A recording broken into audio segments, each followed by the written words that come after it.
Now, people get so hung up on paying off their loans, and I've got a theory about that, and I'll show you in a minute. But had Fred been able to keep this property and keep it neutrally geared, just looking after its own expenses, so its own rates as insurance and the interest on an interest-only basis on the property and management fees, whatever the property actually cost him. Okay, if he had enough money coming in from rent to do that, today, had he not sold it, he would have $1 million property with an $11,000 mortgage on it. Now, see how ridiculous that sounds in today's terms? But it's the same thing today. We go through exactly that same thought process today.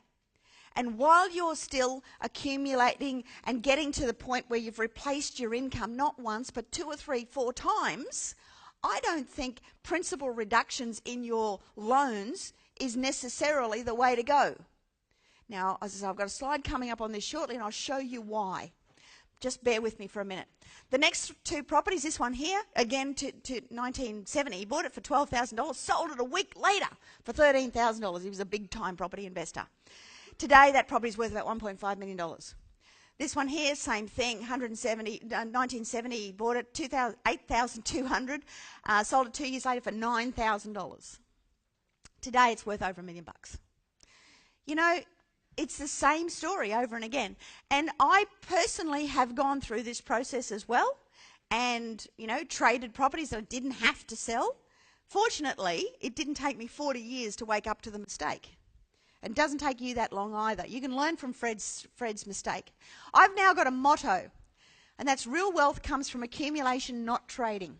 But the thing is, you can't accumulate properties or continue to accumulate properties if they give you a negative cash flow, because you cannot afford to service them.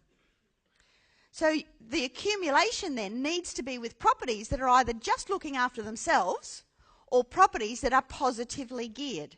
And if you want to fast track your process, if you want to fast track your accumulation of assets and get to that point where you've got income replacement, you're going to have to be considering having a big chunk of positive cash flow properties in your portfolio.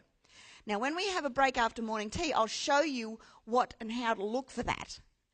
Okay, and it's not just the vanilla variety stuff that's out there in the marketplace, because that's all got that $40,000 to $60,000 worth of marketeering money in it.